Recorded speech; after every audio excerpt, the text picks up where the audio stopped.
예, 오늘은 사도행전 7장 스데반의 설교 다 하기는 너무 그러니까 오늘은 1절에서 29절까지만 하도록 하겠습니다. 전체적인 여러분 읽어 오셨죠?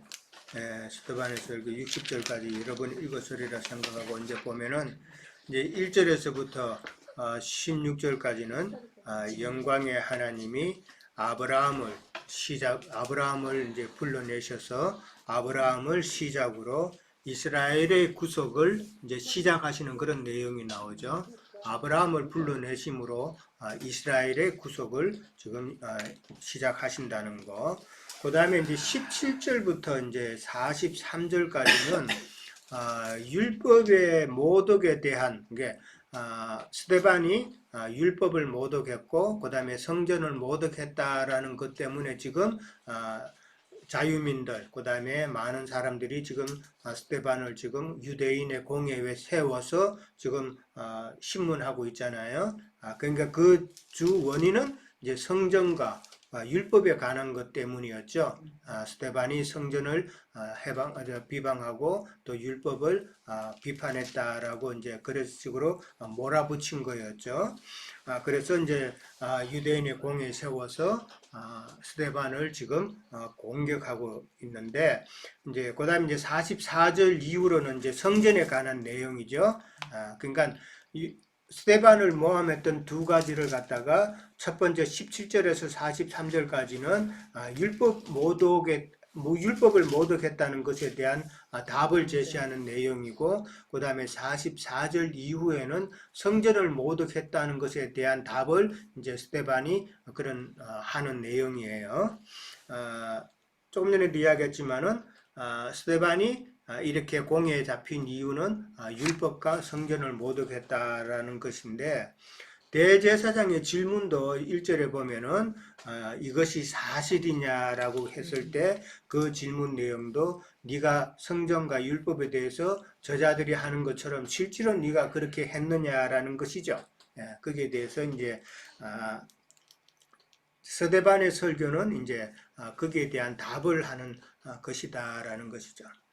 그러니까 유대인들이 이렇게 스데반을 갖다가 공회에 세워서 이렇게 신문하는 그 원인은 뭘까? 한번 생각해 보셨어요? 그 원인은 뭘까? 왜 자꾸 자유민들이나 유대인들이 이렇게 사도들을 신문하고 옥에 가두고 왜 이렇게 했을까? 그 궁극적인 원인을 우리는 한번 생각해 봐야 되겠다라는 것이죠. 자, 뭘까요?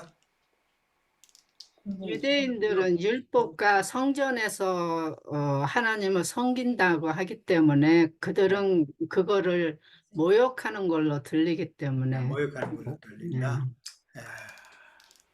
그러니까 결국은 유대인의 그 선민사상이에요. 선민사상이다. 유대인의 선민사상이라는 그 말 속에는 뭐가 있어요? 유대인만이 하나님의 성전이 있다라는 거잖아요. 그죠? 그러니까 그 성전에 또 하나님이 계신다라는 것이잖아요. 그러니까 다른 이방인들에게는 없는 하나님의 성전이 자기들에게 있다라는 그 성전 사상, 그게 이제 있었던 것이고, 그 다음에 이스라엘 백성만이 하나님의 백성이라는 그 사상이죠. 그 사상이 있고, 그 다음에 또 하나는 자기들만이 율법을 가지고 있다. 하나님의 말씀을 가지고 있다라는 그 사상이죠. 그러니까 이게 이방인들과 이제 구별되는 그런 내용들이잖아요. 그러나 이스라엘의 그 유대인의 그 선민 사상을 지금 우리가 먼저 알아야 될 것은 스데반의 설교를 통해서 하나님께서는 이 유대인들의 선민 사상을 깨부수고자 한다라는 사실을 우리는 먼저 이해를 하셔야 돼요. 그러니까 이 성전 개념에 있어서 사람의 손으로 지은 그 성전만이 그거는 성전이 아니다라는 것이죠. 그러면은 이제 이방인 시대 때는 뭐가 성전이에요? 사람의 심령, 교회. 예수님의 새 몸인 교회가 이제 성전이다라는 것이잖아요. 이 성전 개념이 바뀌어야 된다라는 것이죠. 예. 그 다음에 하나님의 백성이라 그랬는데 이제는 이방인도 하나님의 백성이다라는 것을 이제 하나님께서는 선포하시는 것이죠. 그 다음에 또 율법도 마찬가지. 율법도 옛날에는 이스라엘 백성들은 율법을 지킴으로 구원을 얻는다고 했지만은 그러나 이제는 새 언약의 시대다라는 것이잖아요. 새 언약의 시대니까 이제는 믿음으로 구원을 얻는 시대다. 예수 그리스도의 새 법의 시대다라는 것을 이제 하나님께서는 그 일을 시작하시기 위해서 스데반을 세워서 정극케 하시고 또 스데반을 또 순교시켰다라고 그렇게 우리는 먼저 이해를 하셔야 돼요. 그러니까 스데반의 설교는 자기를 모함하는 것에 대해서 일단은 자기를 변호하는 것이죠. 그렇죠? 자기를 변호하는 것이고 또한 마지막에 가면은 예수 그리스도를 변론하고 있다라는 것으로 우리는 이해를 해야 돼요. 그러니까 하나님께서는 스데반의 설교를 통해서 이스라엘의 그 선민 사상을 깨고 그 다음에 이제는 복음이 이방 땅으로 널리 전파되어야 된다라는 것을 지금 예시하고 있다는 것을 우리가 먼저 이해를 하셔야 됩니다. 그렇지만은 스데반이 이제 쭉 이제 설교 내용을 쭉 보면은 스데반이 율법을 갖다가 성전을 갖다가 모독했다라고 그러는데 스데반의 그 설교 내용을 쭉 보면은 사실은 내가 율법이나 성전을 모독한 것이 아니라 유대인 너희가 율법을 거부했고 그렇기 때문에 또 하나님의 손으로 지은 전을 가지고 너희들이 그 잘못 우상 숭배하듯이 했는데 너희가 사실은 율법을 거부했고 성전을 모독한 자다라는 것을 지금 스데반이 결론적으로 지금 마지막에 가서 이제 그렇게 이야기를 하죠. 예, 이제 그런 흐름을 잘 이해를 이제 해야 됩니다. 자, 1번 문제. 1번 문제가 뭐였었어요? 스데반에 대해서 어떻게 생각을 했냐라는 게 이제 질문인데, 스데반의 증거를 통해서 어떤 느낌을 받으셨어요? 담대함. 예, 준영 의원님 말씀하실 것 같은데. 저희 사실 아내랑 얘기하면서 예. 저희는 약간 좀 이렇게 좀 약간 농담처럼 가볍게 좀 얘기를 나눴는데 그래도 이해하고 들어주시면 좋겠습니다. 예. 왜 요새 그 인기 있고 뭔가 잘 가르치는 강사를 일타 강사라고 부르잖아요. 이렇게 보면서 이제 스데반의 이 그 간증 설교를 보면서 와 되게 일타 강사 같지 않냐 막 핵심을 딱 뽑아가지고 예, 그 자기를 둘러싼 자기를 해하려고 하는 사람들 앞에서 정확하게 핵심 부분을 뽑아가지고 탁탁탁 가르쳐 주는데 와 진짜 대단한 강사다라는 그런 얘기를 나눴어요. 그만큼 정말 그 언약의 계승, 진짜로 하나님이 이스라엘 백성에게 원하셨던 것이 무엇인지를 정말 맥락을 쫙 짚어가지고 그 자리에서 딱 전하는 그걸 보고 정말 그 맥을 다 뚫고서 알고 계시구나라는 그런 느낌 받았습니다. 예. 아니 좋은 비유 맞아요. 일타 강사.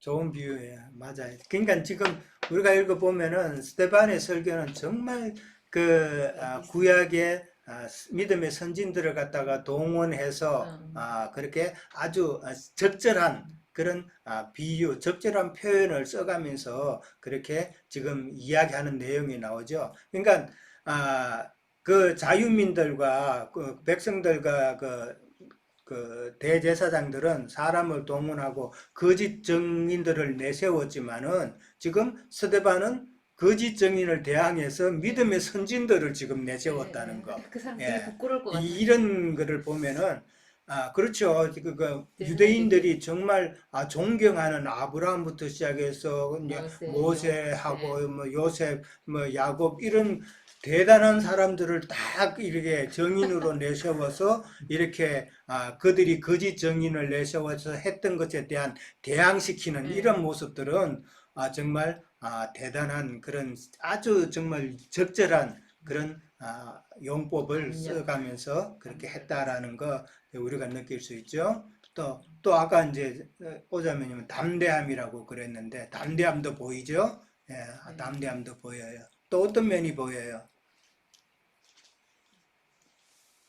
저는 거기에서 그렇게 얘기하면서 같은 말인데 우리 조상님에게 보여주신 우리 조상을 나누나 그러니까 그 말에 그 대제사장들이 굉장히 좀 찔림이랄까 그 당황함 이런 것들이 있었겠다 이런 우리 생각이 조상이라고 한 것에 자기는 그 스데반을 어떻게든 죽이려고 하는데 그 사람들이 우리 조상이다 하는 거 담대하고 같은 동족 의식을 불러일으켰다. 그런 예. 것들이 예.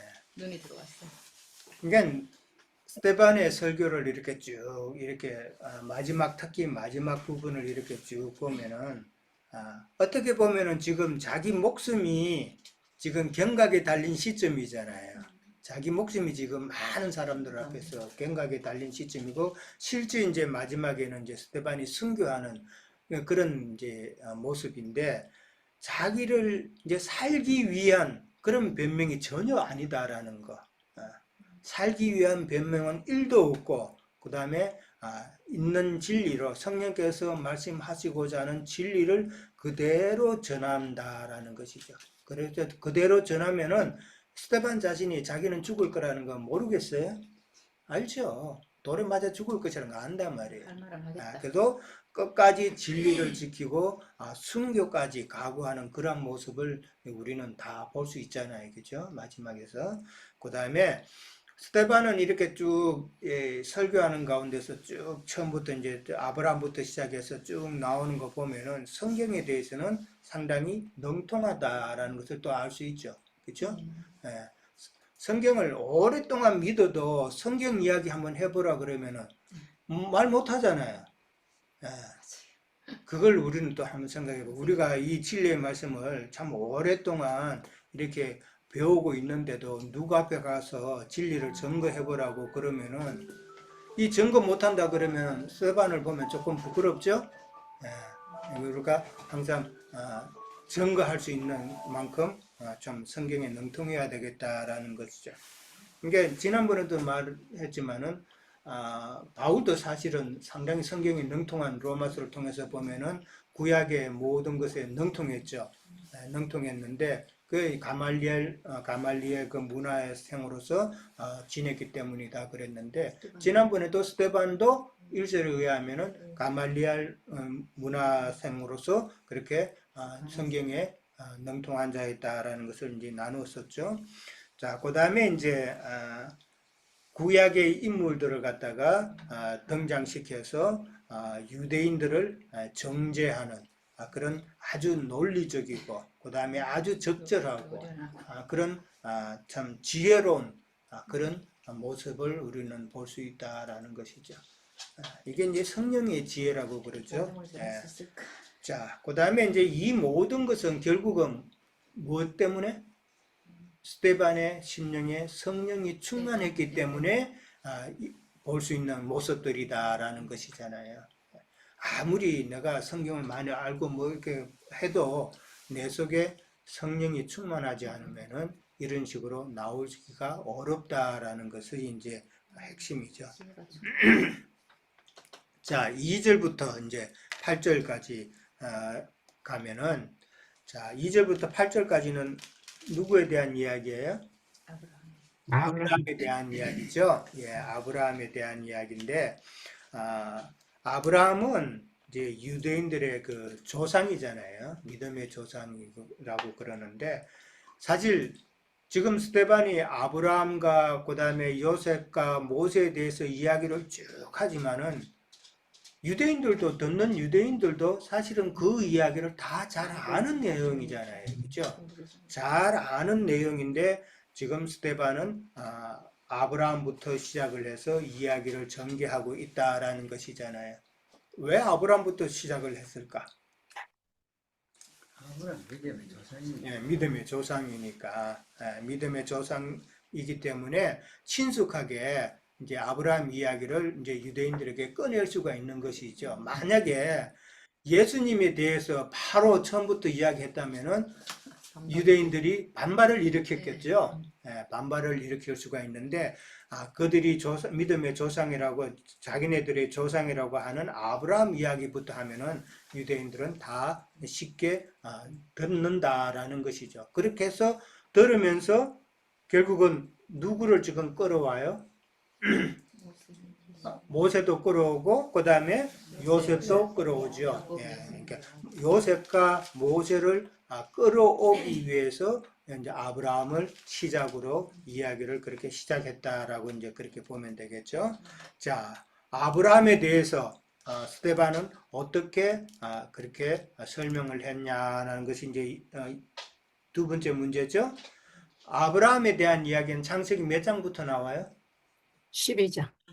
12장. 12장. 12장부터 아브라함에 대한 이야기가 나와요. 그거는 참고로 이제 기억을 하세요. 12장부터 이제 아브라함을 하나님께서 부르시는 내용이 나옵니다.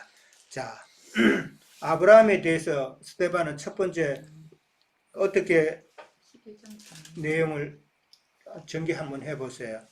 순서적으로 처음에는 아브라함에 대해서 하나님께서 어떻게 하셨어요? 영광으로 하나님을 보이셨다. 하란에서 불러냈다라는, 그러니까 메소포타미아에서 불러낸 것이죠.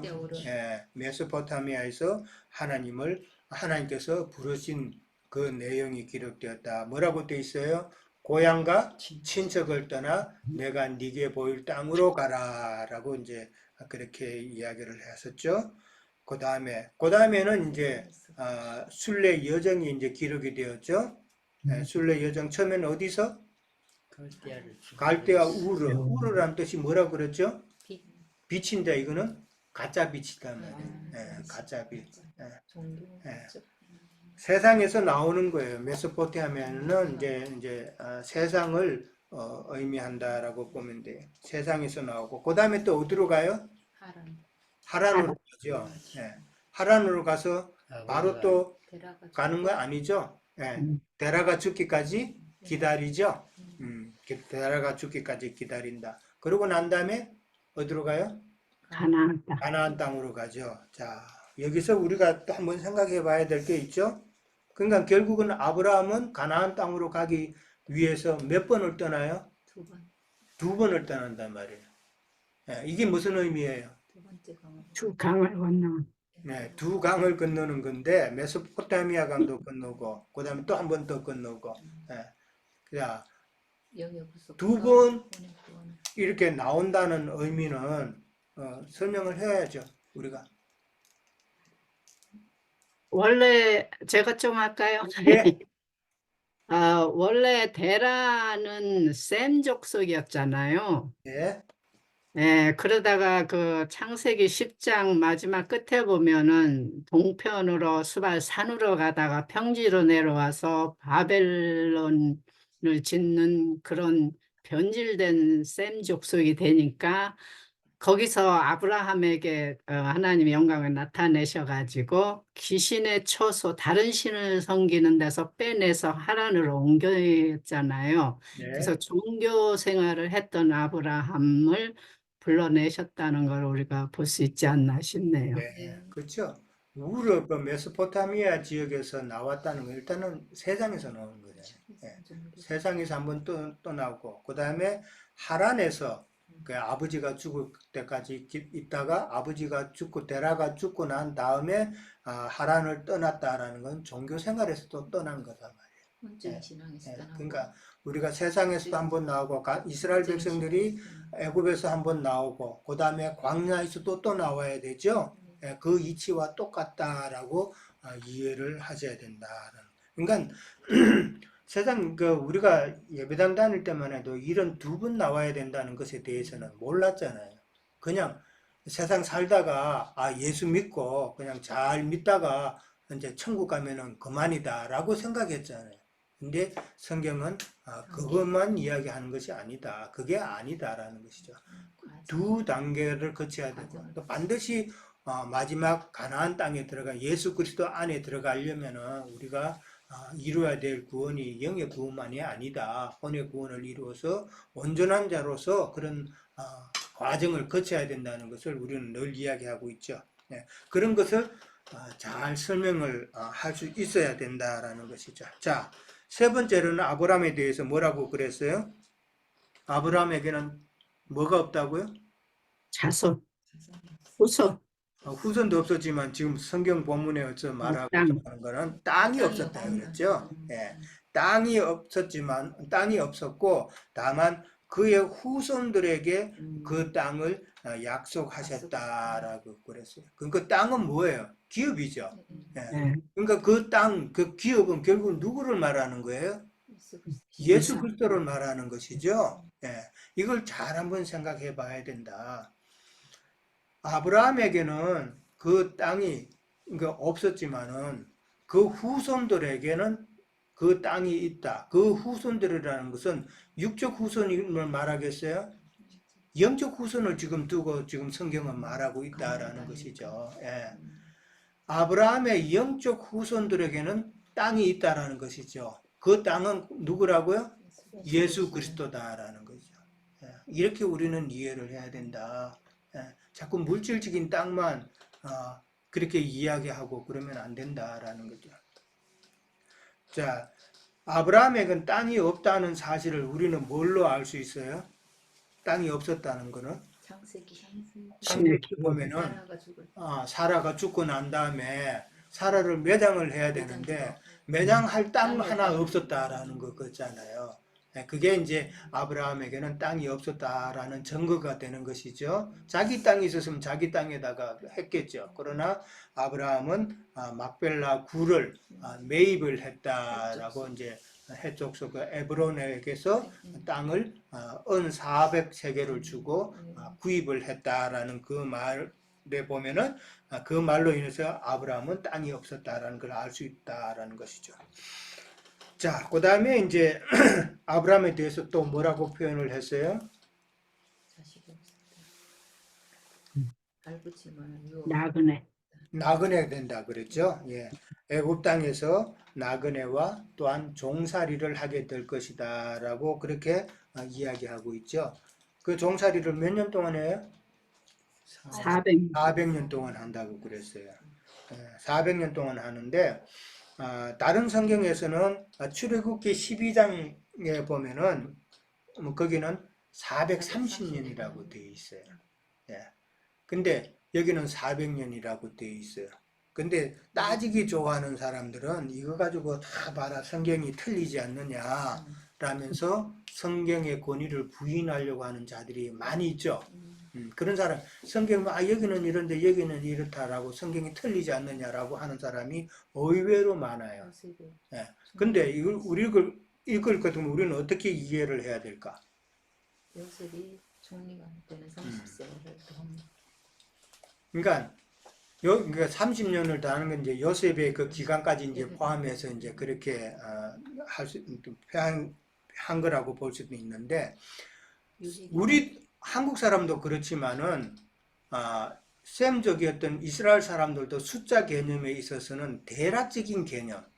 예를 들어서 뭐 420, 430이라 그러면은 한 400선에서 그냥 퉁치는 그런 습관이 있죠. 예. 우리 한국 사람이 그렇잖아요. 뭐 정확하게 뭐 507개라 그러면 한 500여 개 이런 식으로 말하죠.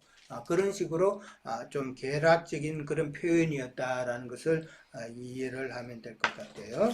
자, 400년 동안 종사를 하지만은 그러나 이후 하나님께서 애굽을 심판하시고 그 다음에 구해내실 것이고 그 다음에 그들이 가나안 땅에서 하나님을 섬길 것이라는 것을 이야기를 하고 있죠. 예. 자, 그 다음에 이제 또 뭐가 나와요? 8절에 가면은 할례에 대해서 나오죠. 할례의 언약을 아브라함에게 하나님께서 약속을 하셨다. 이 할례라는 게 뭐예요? 할례는 하나님의 백성이다라는 표현이죠. 예, 그래서 이스라엘 사람이 아닌가를 보면 바지 벗겨보면 안다 그랬죠. 예, 이스라엘 사람인지 아닌지 그 표시는 할례다. 하나님의 백성이다라는 표시가 바로 할례였다라는 것인데 그러나 할례는 육적 할례는 어디까지나 모형이다 그랬죠. 예. 영적인 할례를 우리는 이해를 하는 것이죠. 영적인 할례를 받아야 하나님의 백성이다라는 그런 의미를 잘 알고 있죠. 자, 그 다음에 이제 마지막에 가면은 이삭이 나오죠. 그 다음에 이삭이 또 야곱을 낳죠. 야곱은 12조상을 낳았다 그랬어요. 그 12조상 가운데서 지금 가장 중요한 사람이 누구예요? 요셉이죠. 요셉이다 말이에요. 요셉을 그렇게 표현을 했다고 놉니다. 자, 그 다음에 이제 9절부터 19절까지는 누구에 대해서요? 요셉에 대해서 나오죠. 요셉에 대해서 나와요. 자, 요셉에 대해서는 어떻게 설명했어요? 처음에? 팔려가는 걸 이야기를 먼저 했고 시기했다는 말. 조상. 여러 조상이라 근데 이 여러 조상이 누구예요? 형제들이죠? 11 형제들이단 말이에요. 그러니까 여러 조상이라 그랬지만은 결국은 지금 모든 이스라엘 백성들을 염두에 두고 하는 말이에요. 모든 이스라엘 백성들이 지금 요셉을 그렇게 시기하고 그 다음에 팔았다라는 말을 그렇게 연결을 했다라는 것이죠. 자, 형제들이 요셉을 시기했고 그 다음에 애굽에 팔았다라는 이 말에서 지금 요셉은 누구의 모형이에요? 예수 메시아의 모형이다 말이에요. 예수님께서 시기 받으시고 그 다음에 팔리셨잖아요. 그죠? 그게 바로 메시아의 모형이다라는 것을 지금 이야기하면서 그러나 하나님께서는 요셉을 함께 했다라는 것이죠. 요셉이 함께해서 요셉이 그 다음에 나중에 뭐가 돼요? 하나님의 은총과 하나님의 지혜로 애굽의 통치자가 되었다라는 것을 지금 설명을 하고 있죠. 그러니까 이것도 예수님의 모습이죠. 영으로 부활하셔서 우리를 다스리는 그런 예수 그리스도의 모습을 지금 설명하고 있다라는 거예요. 그러니까 요셉도 마찬가지, 그 다음에 모세도 마찬가지, 다 지금 결국에는 예수님과 지금 연결을 시키는 것을 우리는 봐야 돼요.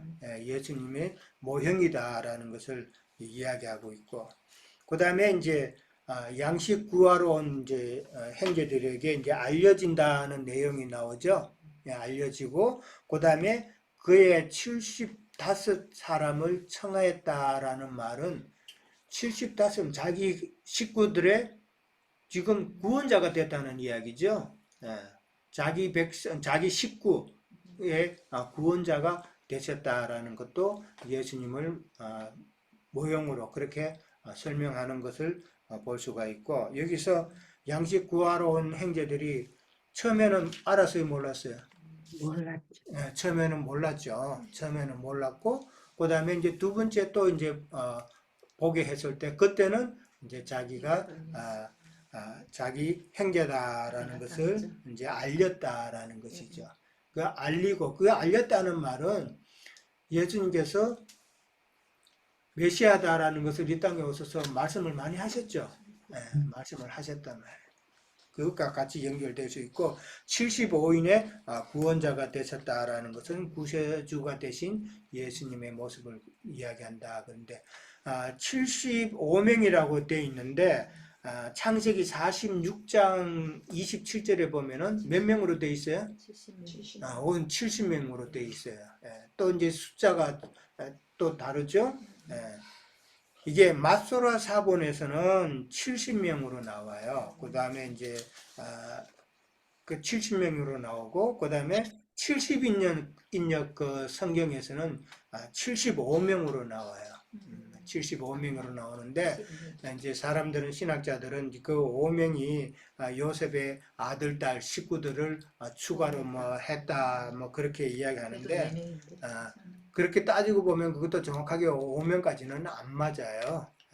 그 므낫세와 에브라임 그 자손들 따지고 보면은 정확하게 5명도 안 되고 더 많이 될 수도 있고 그래요. 근데 아까도 이야기했지만은 우리 성경이 말하고자 하는 그 흐름을 우리는 맥을 잘 짚어야 된다. 이 숫자 차이 가지고 성경의 권위를 가지고 논할 수는 없다. 그리고 이제 그게 이제 조금 뒤에 가면은 이제 장지에 대해서도 나와요. 이걸 갖다 우리는 먼저 이해를 하셔야 돼요. 성경을 볼 때는 성경의 어떤 그 사실관계를 따지려고 하지 말고 성경에서 말하고자 하는 그 성경의 흐름, 그거를 갖다가 우리는 먼저 맥을 잘 짚고 그걸로 이해가 안 되는 부분이 있어도 그걸로 이해를 하고 넘어가야 된다라는 것이죠. 성경에 두 아들이 있는데 한 아들이 아버지가 한 아들의 큰 아들에게 가가지고 야 오늘 밭에 일을 좀 하라고 그랬죠. 그런데 큰 아들이 뭐라 그랬어요? 우리 성경에 보면 나는 안 가겠다 그랬죠. 간다고 해놓고 안 갔죠. 그다음에 둘째 아들은 안 간다 해놓고 가서 일했죠. 우리 성경은 그렇게 돼 있어요. 근데 다른 성경에는 그게 반대로 돼 있어요. 첫째 아들은 안 간다 그래놓고 갔고 둘째 아들은 간다 그래놓고 안 간 걸로 또 다른 성경이 나와요. 그게 킹 제임스 버전에서 그렇게 나와요. 그러면 이게 어떻게 해석할 거라는 거죠. 교회 시대와 천년왕국 시대로 우리는 나눠서 생각해야 된다. 천년왕국 시대 때는 유대인들이 다시 회복되는 때죠. 그러니까 첫째 아들이었던 유대인들이 간 거고, 그 다음에 둘째 아들인 그 이방인들은 그때는 이제 교회 시대만 이방인들이 이제 하나님의 뜻을 따르는 때다라는 것이죠. 그런 차이를 이해를 해야 된다. 그러니까 하나님의 그 성경에서 하나님께서 하시고자 하는 그 모든 뜻을 우리는 많이 알아야 된다는 거죠. 결국은. 자, 그 다음에 이제 네 번째 이제 가면은 요셉에 대해서 말씀하실 때에 이게 참 세상 교계에서는 아주 어려운 부분으로 쳐요. 뭐라고 돼 있어요? 15절. 자, 75사람을 청하였더니 하고 15절에 야곱이 애굽으로 내려가 자기와 우리 조상들이 거기서 죽고 세겜으로 옮겨져 아브라함이 세겜 하물의 자손에게서 언으로 값주고 산 무덤에 장사하니라. 이게 이제 4번 문제예요. 4번 문제인데 자, 어떻게 차이가 있어요? 일단 그 차이부터 우리가 짚어봐야죠. 지금 15절, 16절 이 내용과 제가 질문지에 적어준 거 창세기하고 그 성경 구절이 있죠. 그거 다 비교해 보셨어요? 네. 자, 어떤 차이가 있어요? 누가 한번 설명을 해보세요. 창세기 23장에는 사라가 죽고 아브라함이 그 햇사람 하모레 땅에 그 막벨라구를 은 40세겔로 샀는 400세겔. 은 400세겔로 샀는 내용이고요. 일단은 그 다음에 창세기 33장에 나오는 말은 야곱이 그 세겜 땅을 그 헤브론 세겜 땅을 베크시타, 그리고 크시타라는 말은 금이라는 뜻이래요. 예, 금으로 그 샀는 땅을 일단은 얘기를 하는 거에 차이가 있고, 그 다음에 또 이제 그게 나중에 보면은 그 말씀이 창세기 48장에서는 그게 요셉에게 준 땅이라고 얘기해. 요셉에게 한 분깃을 더 주는데 그 말씀 자체가 칼과 활로 빼앗은 땅이라고 이렇게 얘기를 말씀을 하셨어요. 근데 거기에 대한 또 영적인 의미가 좀 많이 깊은데, 그거는 이제 그냥 어떻게 그냥 이렇게 돈으로 샀다는 뜻이 아니라 기업, 그러니까 그 기업을, 그러니까 그 말씀으로 차지한 아니면 영적인 그런 싸움을 통해서 그 땅을 차지했다는 걸로 이렇게 이해를 되고, 칼이라는 뜻과 활이라는 뜻도, 칼은 12지파를 그 복음으로 이렇게 얻는 것으로 또 의미한다는 말도 있고, 활은 이제 이방인들을 말씀하시는 것도 있는데, 이제 여러 가지 이제 그런 걸로 봤을 때는 그 은으로 샀다는 것은 하나님의 구속을 말씀하시고, 금으로 샀다는 것은 뭐 신성, 그러니까 그 영적인 의미로 이제 표현할 수 있다고 보면은, 그 은 400세겔로 샀다는 것은 구약의 그 백성들의 장지를 표현하는 거고, 그 다음에 베크시다, 금으로 샀다는, 야곱이 금으로 샀다는 말씀은 신약의 그 의인들의 영들이 들어가는 그 장지로 그렇게 표현하는 걸로 또 볼 수도 있고, 또 나중에 이제 요셉의 그 뼈를, 그러니까 그게 세겜 땅에 묻으라 했죠. 그러니까 나중에 여호수아서에 가면은 여호수아가 결국은 그 요셉의 뼈를 가나안 땅 세겜 땅에다가 묻는 그런 일을 보면은 하나님의 그 영이 함께 하시는 그런 땅을 표현하는 말씀으로, 그 이제 영의 구속을 받고 혼의 온전함을 이루는 그런 신앙생활에 그 이기는 자의 가 묻힐 땅을 예표로 말씀하시는 네, 그런 말씀을 하고 맞아요. 보고 또 있어요. 다른 분. 이제 그 중에 예. 은으로 샀다는 것이 두 군데서 나오는데 사라의 죽음과 야곱의 죽음이잖아요. 그때는 은으로 다 샀다고 표현이 돼서 그것이 좀 틀리고, 그럼 나머지는 이제 첫 번째 창세기 33절에서는 3장 18, 20에서는 정착기에 대한 이야기를 하는 거고, 그 다음에 이제 또 48장 22절에는 전쟁으로 인한 거고, 그 차이가 있는 거죠. 예. 그 다음 나머지 모든 이야기는 스잔자님 이야기한 것과 동일합니다. 좀 매끄럽지가 못했네. 네. 또 다른 분. 예, 예, 준호 형제님. 예. 네, 그냥 뭐 차이에만 초점을 둬서 말씀드리면 예. 일단 야곱이 죽고 나서 장사한 곳은 막벨라굴에서 장사를 했죠. 그렇죠.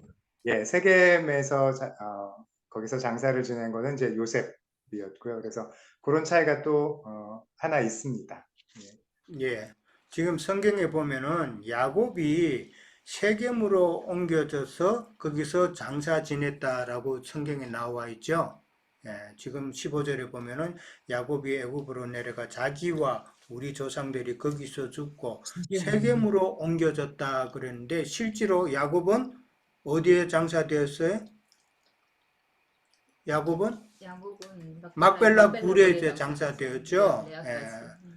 그 창세기 50장 13절에 보면은 야곱의 아들들이 가나안 땅 막벨라 굴에 장사되었다라고 이제 그렇게 기록이 되어 있어요. 그러니까 막벨라 굴에는 누구가 묻혀 있어요? 아브라함과 사라. 사라, 그다음에 이삭과 리브가, 그다음에 레아. 야곱과 레아. 레아가 이제 6명이 이렇게 레아까지. 묻혀 있는 것이 막벨라 굴이죠. 이 막벨라 굴은 그러니까 아까 전에도 이야기했지만은 구약의 장지를 예표하는 곳이죠. 예, 구약의 장지다. 거기에 비해서 세겜 땅은 그러면은 세겜 땅에서는 누가 묻혀요? 요셉이 묻히죠. 요셉은 우리가 창세기 할 때 보면은 거기 요셉은 이기는 자를 대표하는 사람이라고 그랬죠. 영적 싸움을 해서 이긴 자라는 그런 의미잖아요.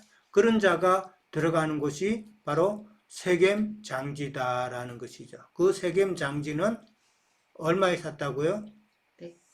100크시타, 금 100크시타로 샀다라고 그랬고, 아까도 이야기했지만은 그 땅은 창세기 48장 22절에 보면은 야곱이 요셉에게 이제 유업으로 넘겨줄 때에 설명을 했죠. 이 땅은 내가 칼과 할로 아무리 족속에서 빼앗은 것이다라고 그렇게 이야기했단 말이에요. 그런데 실제로 야곱이 아모리 족속과 전쟁한 기록은 성경에는 없어요. 예, 그러면은 없는 사실인데 이걸 갖다가 빼앗았다고 그러면 전쟁했다는 말인데 이건 우리는 영적으로 해석해야 된다는 이야기죠. 예, 육적인 눈으로 그걸 성경에 아모리 족속과 야곱이 싸움한 적도 없는데 왜 빼앗았다고 이렇게 나오느냐. 그렇게 따지면 곤란하죠. 육적으로 그렇게 그 사실적으로 없으면 그건 영적인 의미다라는 것이죠. 영적으로 우리는 이해를 해야 된다라고 봐야 되는 것이죠. 그러니까 세겜 땅은 이기는 자들이 들어가는 그런 장지다. 자, 그러면은 결국은 이 장지라는 게 무슨 의미예요? 장지라는 건 신약의 막벨라 굴, 구약의 막벨라 굴이나 신약을 상징하는 그 세겜 장지나 결국은 무슨 의미예요? 이 장지가 음부에서 쉬는 곳, 영혼들이 쉬는 음부에서 것이죠. 아, 근데 그렇죠. 누구에게서 쉬어야 돼요? 예수 그리스도의 예수 예수 그리스도를 이야기하는 네, 거잖아요. 성령 안에서 우리가 바위 무덤에 들어갔다는 표현이 있죠. 그 바위 무덤에 우리도 들어가야 되죠. 그것은 무슨 말이에요? 우리 그러니까 예수님의 영 안에 우리는 이게 장사 지내야 된다는 이야기잖아요. 그러니까 장지는 결국은 예수님이단 말이에요. 예. 예수님의 영 안에 우리는 바위 무덤 안에 들어가야 된다. 그러니까 지금 장지가 이렇게 나오는 것은 결국은 예수 그리스도를 상징하는 것이다라고 그렇게 이해를 하고 그 다음에 구분을 정확하게 하고 아브라함이 에브론에게서 산 그 은 400세겔을 주고 산 그곳은 이제 은으로 샀지만은 그러나 세겜 성지는 금으로 산 곳이다라는 거. 은 400이니까 그거는 뭐 구석이네. 은은 구석이니까 4 곱하기 100이잖아요. 그 4는 온 동서남북 온 지방 사람들을 이야기하는 것이고 구석을 이루고 그 다음에 거기에다가 100은 충만수잖아요. 충만수로 해서 400이다. 그렇게 이해를 하면 되죠. 그래서 왕진이 그 예, 신약에 보면은 마태복음 27장에서 보면 예수님의 피로 나그네의 묘지를 산 그렇죠. 것이고, 예, 그 예, 피가 그것도 결국은 이 땅에 와서 우리는 다 나그네잖아요. 나그네 믿는 자들 나그네인데 예수님께 그 피값으로 산 그 토기장의 밭도 결국은 교회를 상징하는 것이고 거기서 그것도 결국은 장지잖아요. 예. 모든 사람들의 묘소로 썼다라는 것은 이제 그리스도 안에서 교회 안에서를 우리는 그렇게 연결해서 생각을 해봐야 된다라는 같이 것이죠. 사는 거에 대해서 질문 하나 해도 되나요? 예, 예, 예. 예, 그 창세기에서 이 세겜 땅 처음에 야곱이 살 때 예. 그때는 은 일곱이 아니라 은 700으로 주고 샀다고 하지 않았나요? 그러다가 나중에 여호수아에서는 그게 금 100이라고 표현을 하고 그다음에 창세기에서는 그 700이라는 말은 없는 걸로 알고 있는데, 그런가요? 예. 은 700이 아니라 은 100개로 샀구나. 은 예, 100개. 그러니까 그게 은이 아니라 네. 크시타라는 그 용어 자체가 금을 상징하는 금화 네. 이런 식으로 이해를 하면 돼요. 그러니까 그러니까 여호수아서에서 예. 금 100이라고 한 게 맞는 번역인 예. 거죠. 그러니까. 그 예. 흐름상으로도 이기는 자의 장지에 들어가려면은 우리가 하나님의 신성을 가진 자여야 된다라는 그런 의미로 금으로 해석을 해야 된다라는 게 맞죠. 예, 그리고 백이라는 그 온전함이잖아요. 충만함을 이루어야 된다라는 것을 의미한다라는 것이죠. 예, 그렇게 이해를 하면 될 것 같습니다. 자, 그 다음에 이제 17절에 가면은 하나님이 이제 이스라엘 백성들을 갖다가 참 번성케 했다 그랬어요. 처음에는 70명에서 지금 번성케 해서 출애굽할 때는 어느 정도였었어요? 장정만 60만 명이라고 했어요. 장정만 60만 명. 70명에서 400년 동안에 장정만 60만 명. 뭐 전체 인구 따지면 적어도 뭐 한 200은 넘었다라고 볼 수 있겠죠. 예. 자, 그때에 요셉을 알지 못하는 새 왕이 나왔다 그랬어요. 당연히 400년이 지나면은 이제 새로운 왕이 나오죠. 그래서 새 왕이 출현해서 애굽의 그 박해가 심해졌다라는 게 이제 나오잖아요. 그때에 이제 20절에 가면은 누가 나와요? 모세가 이제 나온단 말이에요. 모세가 났다라는 말은 모세는 그러니까 가장 박해가 심할 때에 지금 이제 모세가 난 거예요. 그 박해가 가장 심했다는 증거는 뭐죠? 어린아이를 낳으니까 그렇죠. 죽는 이스라엘 백성들이 네, 아이만. 너무 많이 번성을 하니까 이제 어린아이 산하 제한을 하는 거죠. 그냥 산화 제한 정도가 아니라 그냥 산화 뭐 완전히 멸절이죠. 대를 끊겠다는 건데 그렇게 해서 했다는 것은 핍박이 가장 심했다는 말이에요. 그게 뭐 사람 사는 상에서 뭐 물질적인 게 좀 부족한 거는 그런 대로 견뎌 나가는데 자기 자식까지 그렇게 끊어내면 그거는 못 견디죠. 가장 심할 때에 모세가 낫다라는 말은 참 박해가 가장 심한 때다라는 거. 그 다음에 이제 하나님 보시기에 아름다웠다 그랬어요. 하나님 보시기에 아름다운 거예요. 이 말은 무슨 말이에요? 하나님 보시기에 아름답다는 말은 모세가 태어나는 것은 하나님의 뜻이었다라는 말이죠. 하나님의 뜻대로 되었다는 말이잖아요. 창세기도 보면은 하나님께서 보시기에 좋았더라라고 그랬죠. 그게 토브라는 단어죠. 하나님 보시기에 좋았다. 하나님의 뜻대로 되었다는 말이잖아요. 지금도 이 비슷한 내용이죠. 아름다웠다라는 말은 하나님의 뜻대로 모세가 세워졌다라는 그 말이다 말이죠. 자, 그러면서 이제 3달 동안 끝냅시다. 3달 동안 이제 키웠다라고 그렇게 나왔어요. 그러면서 우리가 잘 아는 대로 이제 어쩔 수 없이 이제 버리게 되죠. 버리게 되는데 바로의 딸의 양자가 되었죠. 그래서 애굽의 지혜로 말과 하는 일이 다 능했다라고 표현을 합니다. 자, 그러고 나서 이제 모세에 대해서 설명할 때에 모세가 백성을 위하는 마음이 나이가 40이 될 때 생겼다 그랬죠. 이제 그때는 이제 자기가 히브리인이라는 것을 이제 알았다는 거잖아요. 그리고 백성을 위한 마음이 생겼고, 그래서 이스라엘 백성을 핍박하는 애굽 사람을 죽인 게 나오죠. 그 성경에 보면은. 그리고 이제 그러면서도 모세가 하는 말은 이스라엘 사람들이 하나님께서 자기 손을 통해서 구원해 주신다는 것을 깨달으리라 생각했는데 이스라엘 백성들은 그렇게 생각을 못했다라는 것이 25절에 나오죠. 내가 가면은 내가 하나님께서 보내서 이스라엘 백성을 구원할 것을 그렇게 말씀하셨다라는 걸 이야기하면은 이스라엘 백성들이 모세를 따를 줄로 모세는 그렇게 생각했을 수도 있잖아요. 근데 이스라엘 백성들은 그렇게 안 했다라는 것이죠. 그러면서 이스라엘 백성들이 또 한번 싸우죠. 싸울 때에 그때 이제 말리죠. 말릴 때 그 중에 한 사람이 모세를 밀면서 네가 어제는 애굽 사람을 죽이더니 오늘은 나를 죽이려고 그러느냐 하면서 대들었죠. 그러면서 이제 모세는 자기의 범죄가 밝혀졌기 때문에 이제 미디안 강야로 도망을 하게 되었다라는 말이 이제 29절에 나오죠. 거기서 모세는 2 아들을 낳았다라고 그렇게 말을 합니다. 자, 모세에 대해서 이제 사실은 제일 길어요. 모세에 대한 이야기가 제일 긴데 다음 주에도 우리가 또 이제 모세에 대해서 나오겠지만은 이제 마지막으로 이제 보면은 모세에 대해서는 이스라엘 백성들이 어떻게 행동을 했어요. 25절에 보면은 모세가 이스라엘을 해방시킬 자로 이스라엘 백성들이 깨닫지 못했다라고 그랬어요. 예수님께서 이 땅에 오셔가지고 메시아임을 선포했지만은 이스라엘 백성들이 깨닫지 못한 것과 같은 이야기다.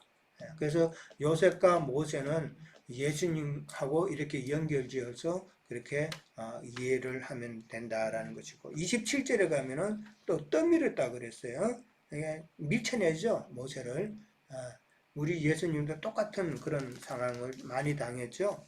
한 번은 예수님을 그냥 낭떠러리 떨으려고 그렇게 이업까지 했던 그런 모습. 그 다음에 이제 35절에 가면은 이제 이스라엘 백성들이 모세를 거부했다라는 말이 나와요. 거부했고, 그 다음에 39절 이하로 가면은 모세의 말을 듣지 아니하였다라는 것이 나와요.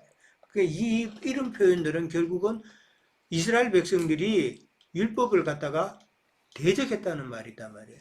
모세를 대적했다는 말은 모세의 그 율법을 대적한 것으로 그렇게 지금 스데반은 이게 이스라엘 백성들에게 유대인들에게 그렇게 연결을 시켜서 지금 설명을 했단 말이죠.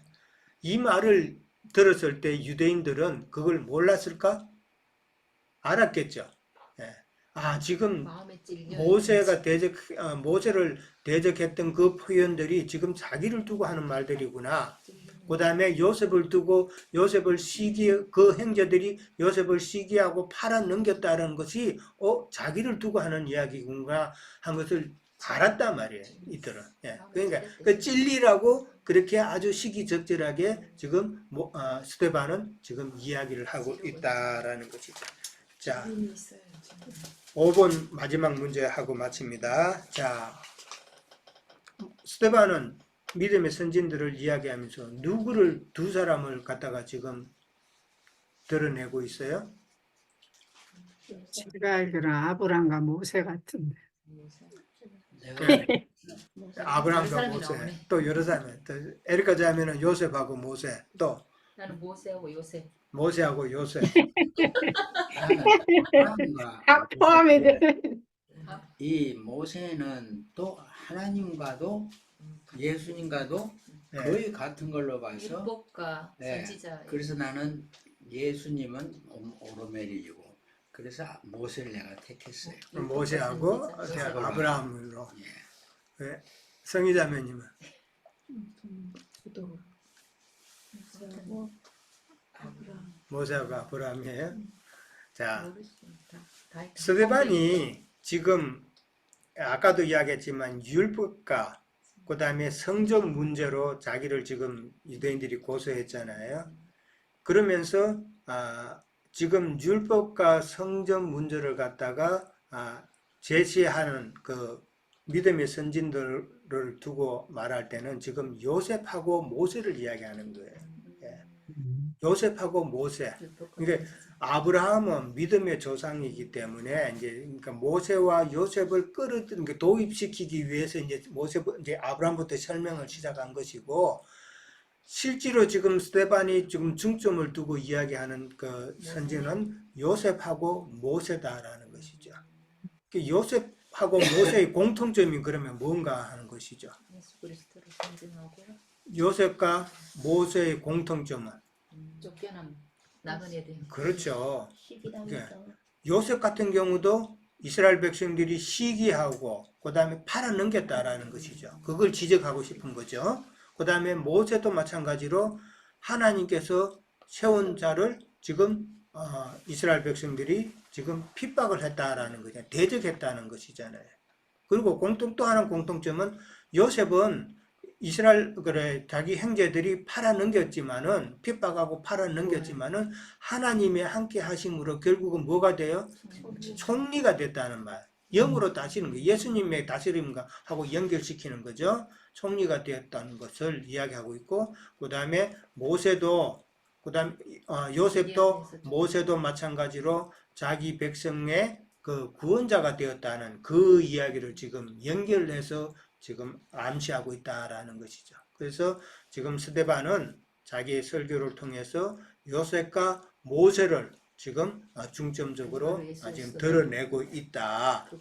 너희들이 요셉과 모세를 갖다가 대적한 것처럼 예수도 결국은 너희들이 대적을 했다라는 것을 이제 마지막에서 이제 그렇게 딱 꼬집는 내용이다라는 것이죠.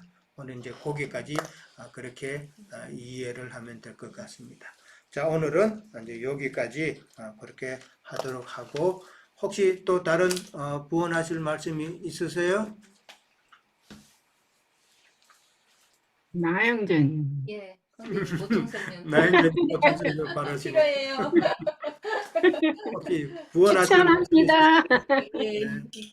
예. 뭐 해주십시오. 우리 지체들이 오늘 말씀들 서로 나누는 것 또 가르치는 우리 유영재도 너무 잘 가르치고 있고, 우리 지체들도 성경의 흐름이나 성경을 보는 그 안목이 많이 밝아져 있다는 걸 느껴서 굉장히 흐뭇하고 행복하고요. 저기 예수님을 그 높은 언덕으로 끌고 가서 이게 밀들여 죽이려고 했었었죠. 그런 기사가 복음서에 나오죠. 근데 그것은 율법을 응하기 위한 사건이었었어요. 그 뭐냐면 에, 속죄절 제사에서 아사세를 위한 양을 연결하셔야 돼요. 예수님이 아사세를 위한 양으로서 광야 끝까지 이렇게 끌고 가서 언덕에서 양이란다. 염소, 아사셀 염소, 그 염소를 밀길에서 이렇게 죽이는 거거든요. 그런데 에, 속죄절 율법을 예수님이 인자로 오셔서 이렇게 이룰 것을 이제 보여주는 거예요. 그러니까 그 인자 예수는 세상 죄를 지고 가는 한 마리의 그 아사세를 위하여 드려지는 염소로 예시된다는 것을 신약 성경에서 이렇게 보여주는 거예요. 그러니까 예수님을 통해서 모든 율법이 다 이루어지는 거니까 이제 그런 관점에서 성경을 이해를 하면은 굉장히 이건 꼭 필요한 문제이고 예수님과 그 제자들이 일거수일투족 오늘 스데반의 그 마지막을 장식하게 되는 뭐 흔히 말하는 스데반 설교라고 그러는데 이것은 설교가 아니고 증언이죠. 선포이고 그런데 아까 첫 번째 우리 형제님도 그 얘기했고 우리 지체들도 다 공감을 했는데 구약의 그 모세의 제자를 자처하는 자들 앞에서 믿음의 법으로 적용하는 모세의 율법에 이렇게 붙잡혀 있는 사람들에게 믿음의 법으로 적용하는 아주 일목요연한 스데반의 이 증거는 오늘날 우리들이 배우고 본받아야 할 아주 모범적인 증거다. 성경에서는 많은 사도들의 증거들도 나오고 많은 증거도 있는데 이 스데반의 증거는 굉장히 모범적인 증거예요. 첫째는 그 가나안 땅 정복 전쟁을 위해서 여호수아에게 주신 말씀을 이제 연계해서 생각을 해보면 하나님이 여호수아에게 너는 심령이 강하고 마음이 담대해야 된다라는 것을 계속 강조해요. 여호수아에게 주신 말씀이에요. 가나안 땅 정복 전쟁을 지금 예수 그리스도의 성령께서 스데반을 통해서 스데반이 지금 군장이거든요. 영적 전사거든요. 그런데 이제 스데반의 영이 얼마나 강한가를 알 수가 있고 또 스데반의 마음이 얼마나 담대한가. 죽음도 불사하는 그런 담대함이 있잖아요. 그래서 그런 영과 그런 마음은 예수 그리스도의 그 성령에 의해서 스데반에게 갑절로 부어진 거다라는 걸 알 수가 있어요. 스데반이 평상시에 이런 사람은 아니거든요. 성령이 충만해지니까 이렇게 된 것이지. 스데반이 이런 증거를 할 수 있었던 건 앞에 이미 성령에 충만하여라는 것을 전제로 이렇게 돼 있잖아요. 우리들도 이제 지금 세상의 상황이 물질 문명이 발전하면 할수록 사람들의 심령은 메마르고 빈팍해지거든요. 삶이 안일해지고 모든 것이 평탄해지면 주님의 은혜보다는 세상적인 어떤 사고로 사람의 정신세계가 찌들어버리기가 아주 쉬운 거예요. 그래서 인생사가 평탄하고 안일한 것은 오히려 신앙에는 굉장한 경고가 된다라는 걸 늘 생각을 하셔야 돼요. 앞으로 이제 시간이 지날수록 물질 문명은 아주 획기적으로 발전을 할 건 뻔해요. 그런데 그때가 오히려 전도가 더 어려운 때라는 거예요. 우리들 지금 전도해 보세요. 불과 한 40, 50년 전에는 그냥 어디다 천막 쳐놓고 뭐 가만히 이거 갖다 꿰매지 않은 그 쭉 펴가지고서 가만히 몇 장 갖다가 이렇게 땅바닥에다가 그 펴놓고 나서 사람들 불러 모아가지고 사실은 그건 오늘 내가 그때 당시 마을에 세워진 어떤 전도사 와서 세웠던 그런 예배당에서 설교를 들었던 것을 생각해 보면 그거는 지금 생각해 보면 그건 너무 유치한 전도 방식이었거든요. 그리고 뭐 이런 진리를 증거할 그런 뭐라고 하나 조건이 되지도 않았었고 그 땅 파먹고 사는 할아버지 할머니들 낮에 힘들어서 이러고 오신 분들 밤에 모아가지고서 설교를 하고 앞에서 아무리 떠들어도 다 조식조식 줄고 뭐 다 그런 것을 내가 이제 어릴 때 경험을 했는데 그래도 이 사람들은 그때는 사람들이 순수했기 때문에 이런 어떤 새로운 세계에 대해서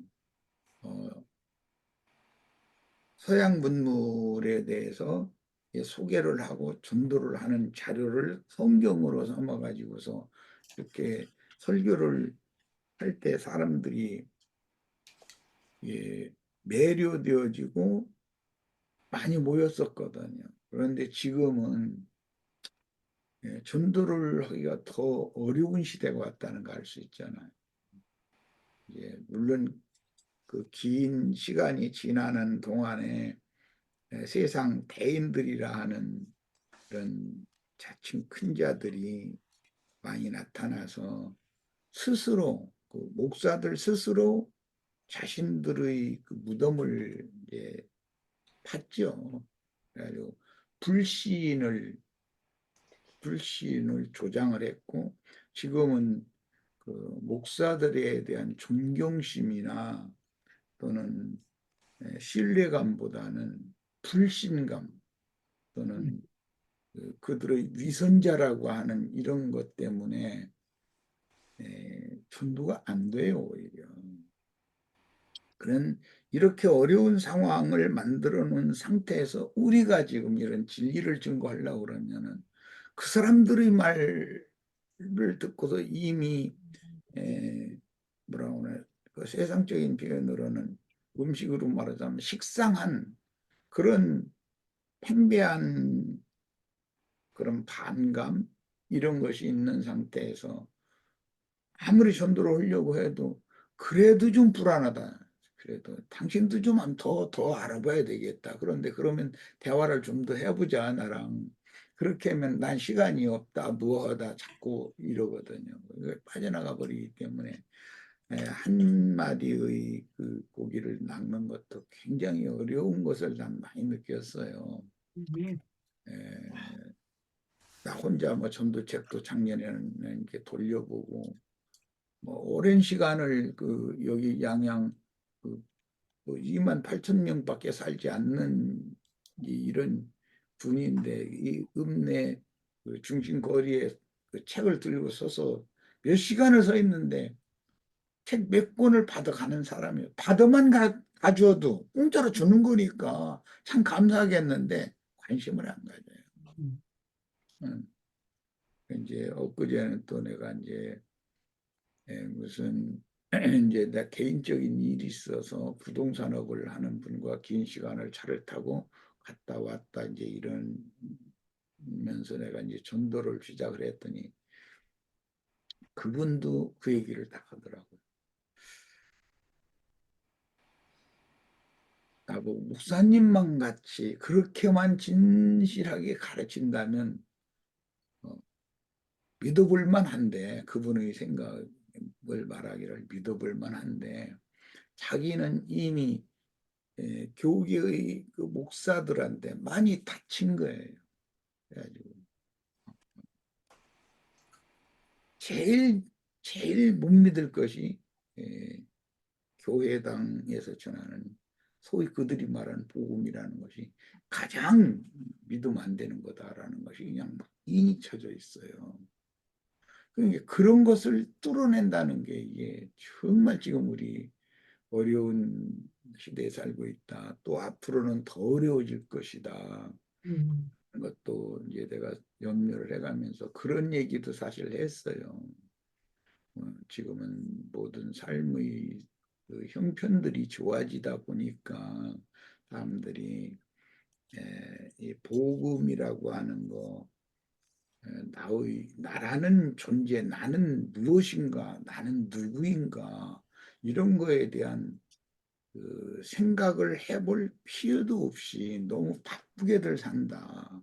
그렇다 해서 사실은 남는 것이 뭐냐. 젊은 날 사람들이 애써서 돈을 쫓아다니는 그런 인생을 살다가 결국은 남는 것은 뼈골 쑤시고 아픈 거, 사방에 몸이 망가져가지고 아파서 병원 다녀야 되는, 결국은 그것밖에 남는 게 없고, 그때 가서 후회를 해도 너무 늦었을 수도 있고, 그러니까 한번 좀 더 심사숙고하고 좀 생각을 좀 깊이 좀 해보자고, 다음에 또 만나자고 이제 이렇게 하고는 헤어졌지만, 그만큼 내 시대보다도 우리 이제 아들 세대는 더 어려울 것이고, 우리 손자들 세대는 더 어려울 것이라는 것이죠. 점점 물질 문명은 점점 발전할 거니까. 우리는 이제 이런 것도 미리 준비를 하고, 오늘 이 스데반 그 집사님께서, 이 형제님께서 강한 영과 담대한 마음으로, 이건 목숨을 내놓은 증거거든요. 순교하는 이런 증거를, 모범적인 증거를 우리가 배우고 본받아 가지고 계시록에 나오는 주의 증인들로 온 땅에 주 앞에 모셔섰다가 보내심을 받은 하나님의 7 영들이고 7 눈들이라 그랬는데, 이 증인이라는 말이 순교자라는 의미를 거기 감춰놓고 있어서 증인들로 다 쓰임을 받는 그런 특별한 계기가 되는 그런 말씀으로 좀 다 받으셨으면 하는 그런 바람입니다. 마치겠습니다. 아멘. 예, 감사합니다. 예, 마지막 저기 예. 형제님 그 버지니아 사시는 상해자매님이 오셨어요? 아니에요. 난 또 그렇게 상해자매라 그랬고 그분이 오셨나 했네. 그 요즘 잘 못 들으시네. 예. 성희자매. 성희자매님. 발음. 네, 윤상혜 자매님. 네, 자매님 어쨌든 반갑습니다.